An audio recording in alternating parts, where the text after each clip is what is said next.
तो આપણે સુકોષ કેન્દ્રી કોષોની અંગિકાઓની ચર્ચા કરતા હતા, બરાબર. એમાં આપણે પક્ષમ અને કષા વિશે જે છે એ જોઈએ. પક્ષમ અને કષા એ કોઈ પણ કોષ હોય એના કોષની સપાટી ઉપરથી, કોષરસ પટલ ઉપરથી ઉદ્ભવતા રોમમય બહિરુદ ભેદ છે. રોમમય બહિરુદ ભેદ, બરાબર. શું છે? તો કે રોમમય બહિરુદ ભેદ છે.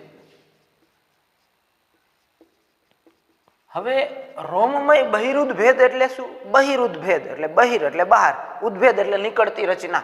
સપાટી ઉપરથી નીકળતી રોમ એટલે વાળ જેવી સૂક્ષ્મ રચનાઓ જે છે એ છે, બરાબર, જે પક્ષમ અથવા તો કષા. હવે આપણે બેયનો સહેજ સામાન્ય તફાવત જે છે એ સમજી લઈએ. પક્ષમ શું છે અને કષા શું છે, બરાબર. પછી બેયની અંતઃરચના જોઈશું. તો પક્ષમ એ એકદમ સૂક્ષ્મ રચના છે, બરાબર, નાના હોય છે, એટલે કે કદમાં જે છે એ નાના હોય છે. જ્યારે કષા છે એ કદમાં કેવી હોય? લાંબી હોય છે, બરાબર. પક્ષમ કદમાં નાના નાના હોય, વાળ જેવા સૂક્ષ્મ રોમ જેવા જે છે એ આપણે જે ચામડી ઉપરથી રોમ ઉત્પન્ન થાય એના જેવા હોય. જ્યારે કષા છે એ કદમાં જે છે એ લાંબી હોય છે, બરાબર. બીજું, પક્ષમો સામાન્ય રીતે વધારે સંખ્યામાં હોય, બરાબર, જે છે એની સંખ્યા ખૂબ જ વધારે હોય. જ્યારે કષા સામાન્ય રીતે એક હોય અથવા તો બે જે છે એ જોવા મળે છે, બરાબર. પક્ષમોની સંખ્યા મોટી જોવા મળે, વધારે સંખ્યામાં જે છે એ પક્ષમો આવેલા હોય. જ્યારે કષા છે એ એક કષા હોય મોટા ભાગે, ક્યારેક બે કષા પણ જોવા મળે, એટલે કે એક અથવા તો બેની કષા જે છે એ જોવા મળે છે. પક્ષમોનું કાર્ય જોઈએ તો બંનેનું કાર્ય સામાન્ય રીતે હલનચલન કરવાનું છે. પક્ષમો શું કરે છે? તો કે જે તે કોષનું પણ હલનચલન કરાવે છે અને કોષની બહાર કોઈ પ્રવાહી હોય, બરાબર, કોઈ ઘટકો હોય તો એના વહનમાં પણ મદદરૂપ થાય છે. એટલે કે કોષ અને તેની સપાટી આસપાસના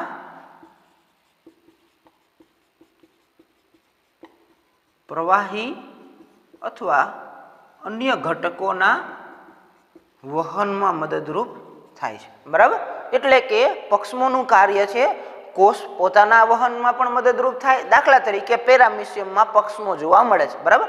તમે બધાએ 8, 9, 10માં આકૃતિ જે છે એ જોઈ છે એની પેરામિશિયમની, એટલે તમને ખબર છે કે એની સપાટી ઉપર નાના નાના પક્ષમો અસંખ્ય આવેલા હોય. એ શું કામ કરે? તો કે પેરામિશિયમ પાણીમાં હોય તો પાણીની અંદર જે છે એક જગ્યાએથી બીજી જગ્યાએ વહનમાં મદદરૂપ થાય, એટલે કે કોષના વહનની પ્રક્રિયા થઈ. હવે એવી જ રીતે આપણા શરીરની અંદર વાત કરીએ, દાખલા તરીકે અંડવાહિનીઓ છે, તો અંડવાહિનીમાં જે કોષો હોય એમાં પણ નાના નાના પક્ષમો હોય. તો એ શું કરે? તો કે અંડકોષના વહનમાં મદદરૂપ થાય. તો અંડવાહિનીના કોષો ત્યાં ને ત્યાં જ છે, એનું વહન નથી કરવાનું, પણ એની અંદર જે અંડકોષ આવે છે એનું વહન કરાવે છે. એવી જ રીતે આપણી શ્વાસ નળીમાં શ્લેષ્માનું જે છે એ વહન કરાવે, બરાબર.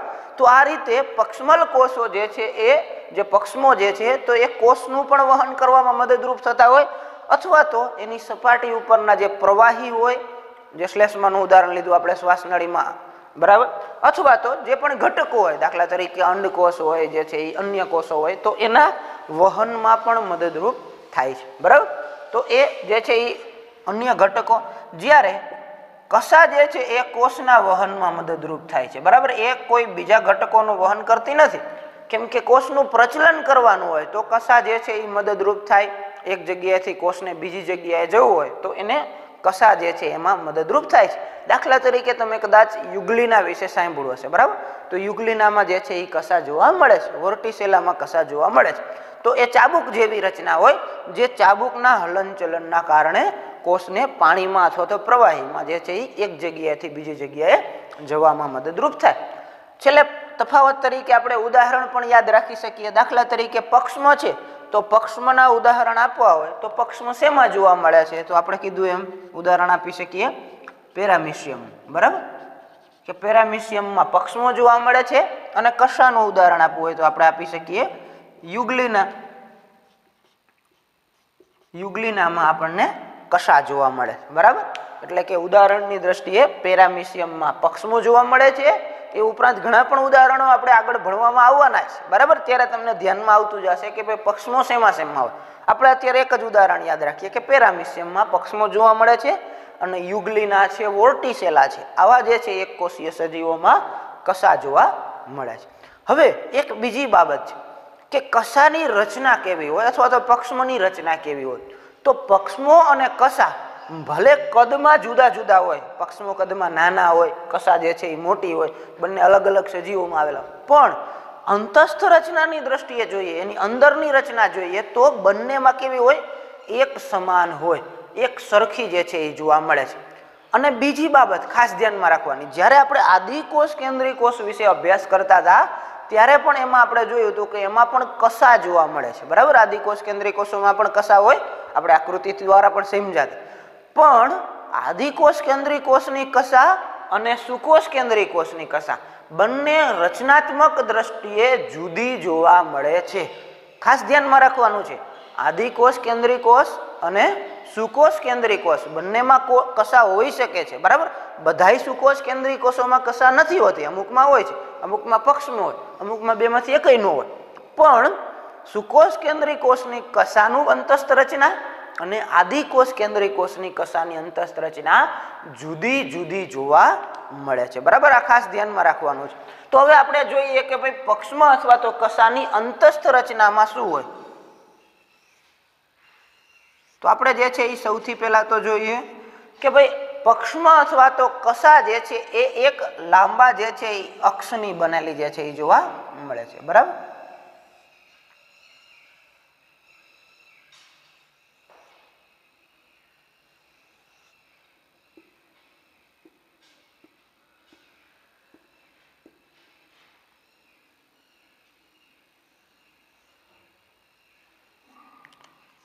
હવે પક્ષમાં અથવા તો કસામાં શું હોય છે એ આપણે જોઈ લઈએ એના અંતસ્થ રચનામાં.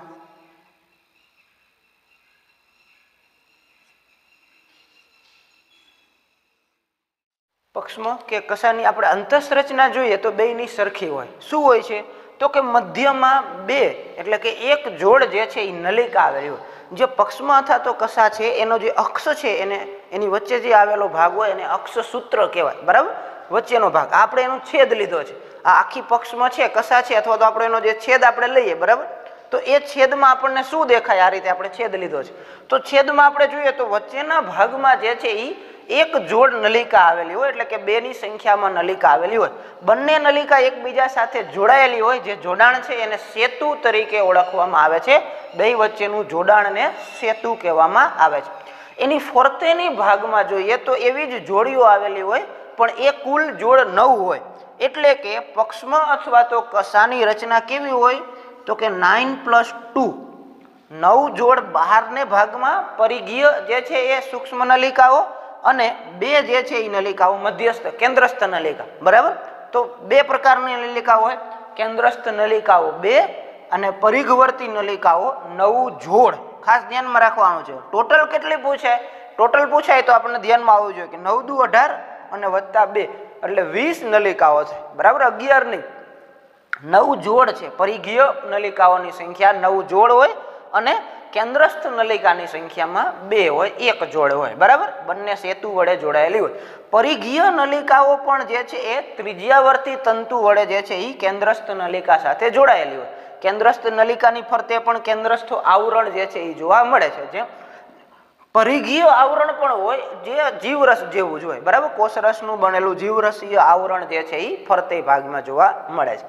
પરિઘીય નલિકાઓ છે એ પણ એકબીજા સાથે જે છે એ આંતર નલિકા સેતુ વડે જે છે એ જોડાયેલી હોય, બરાબર. આ જે રેડ કલરનું આપણે જોઈએ છીએ કે પરિઘીય નલિકાઓ પણ એકબીજા સાથે જે છે એ જોડાયેલી જોવા મળે છે. તો આ રીતે 9+2 ના જે છે એ પ્રમાણમાં જે છે એ આપણા પક્ષમાં અથવા તો કસાની અંતસ્થ રચના જોવા મળે છે, બરાબર. તો આ એની રચના છે. પક્ષમાં અથવા તો કસાનું કાર્ય જો પૂછે તો આપણે ચર્ચા કરી એમ કે ઘટકોનું અથવા તો કોષના પરિવહનમાં એક જગ્યાએથી બીજી જગ્યાએ હલનચલનમાં જે છે એ પક્ષમાં અથવા તો કસા મદદ કરે છે. પક્ષમાં અથવા તો કસાનો ઉદ્ભવ શેમાંથી થાય છે તો કે પક્ષમાં અથવા તો કસાનો ઉદ્ભવ તારા કેન્દ્રમાંથી થાય છે. કારણ કે પક્ષમાં અથવા તો કસાનો જે મૂળ ભાગ છે જ્યાંથી શરૂઆત થાય એને તલકાય કહેવાય અને એ તલકાયની સંરચના તારા કેન્દ્રમાંથી થાય છે, બરાબર. તો આપણે નેક્સ્ટ જે છે એ રચના જોઈએ તારા કેન્દ્ર. તારા કેન્દ્ર કેવી રચના ધરાવે છે તો ત્યાર પછીની અંગિકા છે તારા કેન્દ્ર. હવે તારા કેન્દ્ર એવી અંગિકા છે જે સુકોષ કેન્દ્રી કોષોમાં બધાય કોષોમાં હોતી નથી. એટલે કે શેમાં હોય તો કે ફક્ત પ્રાણી કોષોમાં હોય, વનસ્પતિ કોષોમાં તારા કેન્દ્ર હોતું નથી. બરાબર, ખાસ ધ્યાનમાં રાખવાનું છે. પ્રાણી કોષોમાં તારા કેન્દ્ર હોય છે, વનસ્પતિ કોષોમાં તારા કેન્દ્ર ગેરહાજર છે. જેમ આપણે જોયું હતું કે હરિતકણ અંગિકા વનસ્પતિ કોષમાં હોય છે, પ્રાણી કોષમાં હોતી નથી. એવી જ રીતે કોષ દિવાલ વનસ્પતિ કોષમાં હોય છે, પ્રાણી કોષમાં હોતી નથી. જ્યારે તારા કેન્દ્રમાં ઉલટું છે, પ્રાણી કોષમાં હોય છે પણ વનસ્પતિ કોષમાં હોતું નથી. બરાબર, આ બેઝિક બાબતો ધ્યાનમાં આવી. હવે તારા કેન્દ્ર અથવા તો તારાકાય બને છે કેવી રીતે? તો કે તારાકાય જે છે, તારા બોડી જેને આપણે કહીશું, એ બે તારા કેન્દ્રો એકબીજા સાથે કાટખૂણે આ રીતે ગોઠવાયેલા હોય ત્યારે તારાકાયની રચના જે છે એ થાય છે. બરાબર, એટલે કે તારા કેન્દ્ર એક સિંગલ રચના છે. એવા બે તારા કેન્દ્રો એકબીજાને કાટખૂણે ગોઠવાય એટલે આપણે એને તારાકાય તરીકે ઓળખશું. બરાબર, તારાકાય એ તારા કેન્દ્રો દ્વારા જ બને છે, પણ બે તારા કેન્દ્રો ભેગા થાય ત્યારે તારાકાય જે છે એ રચના થાય, એકબીજાને કાટખૂણે ગોઠવાયેલા હોય. હવે તારા કેન્દ્રની અંતસ્થ રચના કેવી હોય, એ કેવી રીતની બનેલી હોય તો આપણે જોઈએ તો તારા કેન્દ્ર જે છે એ આમ જોવા જઈએ તો પક્ષમો કે કસા જેવી જ બનેલી છે. એમાં પણ જે છે એ ગોળાકાર પ્રોટીનના તંતુઓ આવેલા છે જેને ટ્યુબ્યુલિન પ્રોટીન તરીકે ઓળખવામાં આવે છે. બરાબર, એટલે કે ટ્યુબ્યુલિન પ્રોટીનની જે છે એ તંતુઓ જે છે એ બનેલા, એના દ્વારા તારા કેન્દ્ર બને છે. હવે કેટલા તંતુઓ આવેલા છે તો કે તારા કેન્દ્રમાં વચ્ચેના ભાગમાં એક મધ્ય દંડ આવેલો હોય. આ જે છે એ છે મધ્ય દંડ. વચ્ચોવચ્ચ એક જે તંતુ આવેલો છે જે ગોળાકાર તંતુ છે જેને કહેવામાં આવે છે મધ્ય દંડ. અને ફરતી બાજુ જે છે એ 9 જે છે એ નલિકાઓ આવેલી હોય, 9 તંતુઓ આવેલા હોય. પણ કેવી રીતે હોય તો કે ત્રેખડના સ્વરૂપમાં ગોઠવાયેલા હોય. ત્રેખડ એટલે 3-3 ની જોડમાં. બરાબર, જો આ 3 ની જોડ, આ 3 ની, એ રીતની કેટલી જોડ હોય તો કે 9 ત્રેખડો જે છે એ જોવા મળે છે. બરાબર, વચ્ચેના ભાગમાં મધ્યદંડ એક હોય અને ફરતેના ભાગમાં જે છે એ ત્રેખડના સ્વરૂપમાં નલિકાઓ જે છે એ 9 ની સંખ્યામાં ત્રેખડ જે છે એ આવેલી હોય, જે ટ્યુબ્યુલિન પ્રોટીનની બનેલી હોય. દરેક ત્રેખડ જે છે એ મધ્ય દંડ સાથે જે છે એ ત્રિજ્યાવર્તી જે છે એ પટલ દ્વારા જોડાયેલી જોવા મળે છે. બરાબર, આ રીતનું જે છે એ ત્રિજ્યાવર્તી પટલ એને જે છે એ જોડે છે. આ બધા જે છે એ ત્રિજ્યાવર્તી છે જે મધ્ય દંડ સાથે દરેક ત્રેખડને જોડી રાખવાનું કામ કરે છે. બરાબર, તો આ રીતની જે છે એ તારા કેન્દ્રની સંરચના જોવા મળે છે. હવે તારા કેન્દ્રનું કાર્ય જોઈએ તો એક કાર્ય તો આપણે જે છે એ પક્ષમાં કે કસા વખતે જોયું હતું કે તારા કેન્દ્ર શું કામ કરે છે તો કે તારા કેન્દ્ર જે છે એ પક્ષમાં અથવા તો કસાના નિર્માણની પ્રક્રિયામાં એનો જે તલકાય છે એના નિર્માણમાં મદદરૂપ થાય છે. પહેલું કાર્ય છે. બીજું કાર્ય જે છે એ તારા કેન્દ્રનું જોઈએ તો એ છે કોષ વિભાજન વખતે. જ્યારે કોષનું વિભાજન થાય, એક કોષમાંથી બે કોષ જ્યારે બનતા હોય ત્યારે જે પ્રક્રિયા થાય કોષ વિભાજનની પ્રક્રિયા, ત્યારે બંને કોષોમાં જે જનીન દ્રવ્યનું અથવા તો ડીએનએનું જે વિતરણ થાય, રંગસૂત્રોનું જે વિભાજન થાય, તો એ વિભાજનની પ્રક્રિયામાં જે ત્રાક તંતુઓનું નિર્માણ થવું જોઈએ એ ત્રાક તંતુઓના નિર્માણની પ્રક્રિયા જે છે એ તારા કેન્દ્ર દ્વારા થાય છે.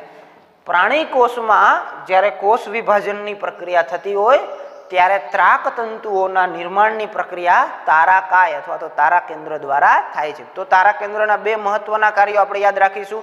એક તો પક્ષમાં કે કસાના તલકાયના નિર્માણની પ્રક્રિયામાં ઉપયોગી છે, અને બીજું કોષ વિભાજનના સમયે એક કોષમાંથી બે કોષ બનતા હોય ત્યારે કોષ વિભાજનના સમયે ત્રાક તંતુઓના નિર્માણની પ્રક્રિયામાં પણ તારાકાય જે છે એ જવાબદાર છે. તારા કેન્દ્ર જે છે એ ઉપયોગી થાય છે. બરાબર, તો આ રીતે તારાકાય અંગિકા પક્ષમાં કે કસા જેવી જ અંતસ્થ રચના છે, પણ વચ્ચેના ભાગમાં મધ્ય દંડ હોય અને ફરતે જે છે એ 9 ત્રેખડો હોય.